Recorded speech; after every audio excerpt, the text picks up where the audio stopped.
What's up, everybody? Last week we got Season 5 of Black Ops 6 in Warzone, so of course we have to talk about what the new meta is. Today we are talking about the long-range meta, but before we get into it, I will have True Game Data linked down below because we always go into True Game Data, but I will also have my Twitch link down below if you want to come hang out live, whether we're playing Warzone, Apex, some new betas like Battlefield, new single-player games, or single-player Sundays, whatever we're playing, new games, old games, whatever.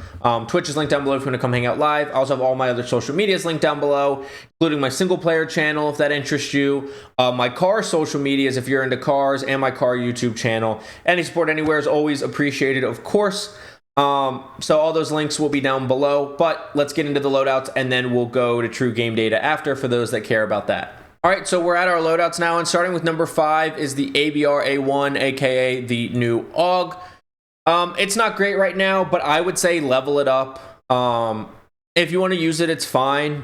It's not great, but I would say level it up because I wouldn't be surprised if it eventually gets a buff and becomes meta, because most of the long-range weapons we have, I don't know about the same for the new LMG we got. It's just okay as well, but I could see this be getting buffed, and plus it's better than that new LMG right now. The one thing you do have to worry about is if you miss a burst or two, you're going to get cooked. So Willis 3 times, it does come with its own optic. I don't remember what the optic is off the top of my head.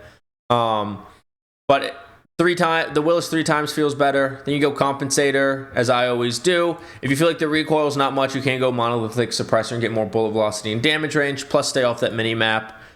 Reinforced barrel, I always like to help damage range and bullet velocity, because unless it's like a one-shot headshot sniper that is the same damage at all ranges for the head, then I'd rather push out both, because also bullet velocity makes it easier to shoot. But if you just want to push out the damage range, you can go long barrel, and if you just want to have to lead your shots less, you can go gain twist, but I always prefer to go reinforced barrel. Vertical foregrip helps the most with horizontal recoil, and by the way, when you build this the way this is built right now, there is like absolutely no recoil. Pretty easy to shoot.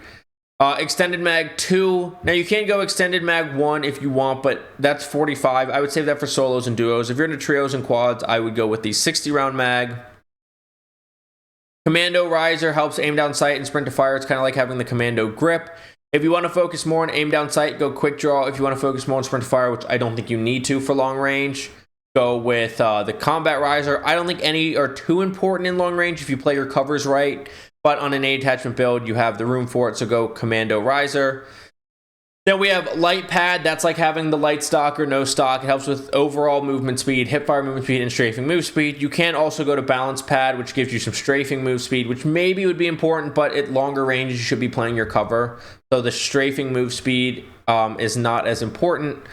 And then it also gives you the aim walking movement speed, which if you're playing your cover, you're not really aim walking. That's more when you're going into a building with close range. So I go light pad, but I know a lot of people would go balance pad. And then we have recoil springs to help with horizontal and vertical recoil.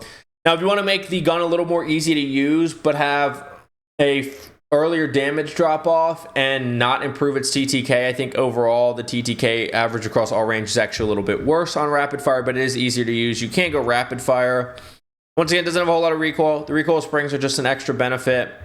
But I would definitely go compensator, vertical foregrip if you're going to go to full auto. If you're going 5 attachments, I would say you would remove light pad, you would remove commando riser, and if you like the stock optic, you could remove stock optic. Otherwise, you remove the recoil springs, of course. But I like to try to go 8 attachments as often as I can, and so I would end up running this loadout. So moving on to number 4, we have the Growl conversion SWAT, which did get nerfed. Its drop-offs did get nerfed. It's not dead in the water, but it certainly has dropped off a lot. I never used it over the Cypher. In fact, you can see I haven't really used it much ever. It's only 44 out of 48 because it was never truly on top. It was always like a second place or slightly easier to use.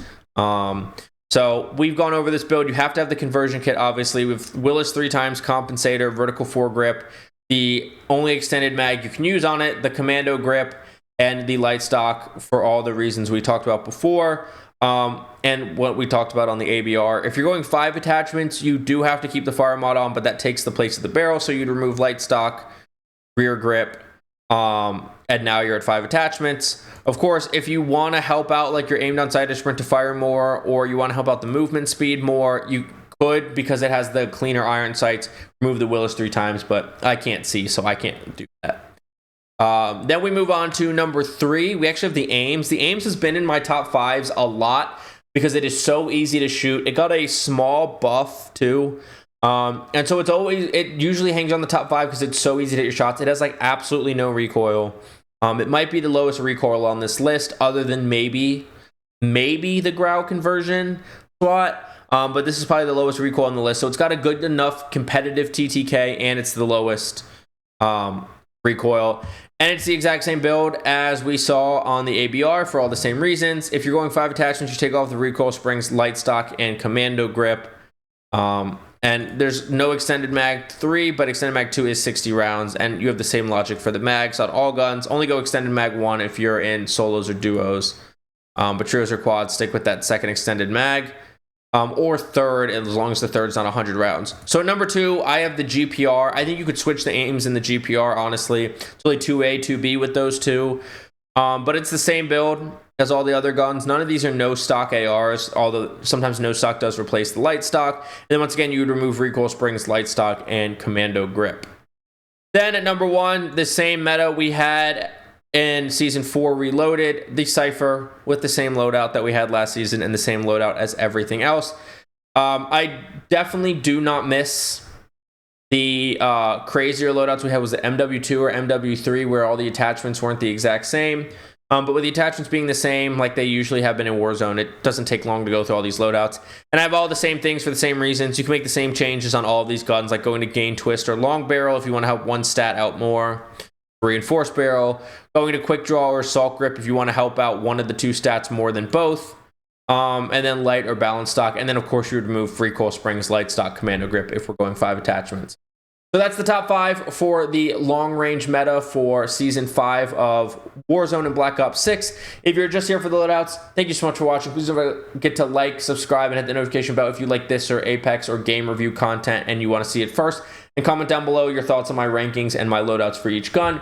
The rest of us, we're going to go over to true game data. All right, so we're over true game data, and the only thing I did was reinforced barrels for all of the guns except for the SWAT conversion. And if you look, the GPR is the best early, but is the worst in long range. That's why I don't have it higher than, like, you look at the Cypher, which is about even with the aims until they drop off, and then it's the second best drop after the drop off. And so that's why the Cypher is the best number 1. It's like tied-ish for second. It's like, what, 1 millisecond more or whatever here. So it's about the same as the aims, which is the second best. And then at the long range, it's the second best. Where the first best at long range is the ABR, but this is assuming you're not missing bursts, right? And if you miss bursts, then this TTK plummets. I wish there was a way to factor in here missing bursts. Plus, the ABR has to be at the bottom of the list because it's not even better than a single gun until 38 meters. And then it's not better 2 guns until 43 meters. And then it's not better till all of the guns until 47 meters. And then at 54 meters, it's worse than a lot. And that's assuming you hit every burst, which, of course, it's harder to hit all of your shots with burst weapons than it is automatic weapons. You can see the SWAT is kind of the worst overall until really long range where the GPR falls off, but it is really easy to shoot and people like it. So that's why it's still on the list, but it's down at number 4. And then the aims is just kind of that middle ground everywhere. It's not the best at any range. It's not the worst at any range, and it's the easiest to shoot. And so that's why I would consider putting it over the GPR if the GPR up to 45 meters wasn't so much better than everything else. So I'm pretty confident in my top 5.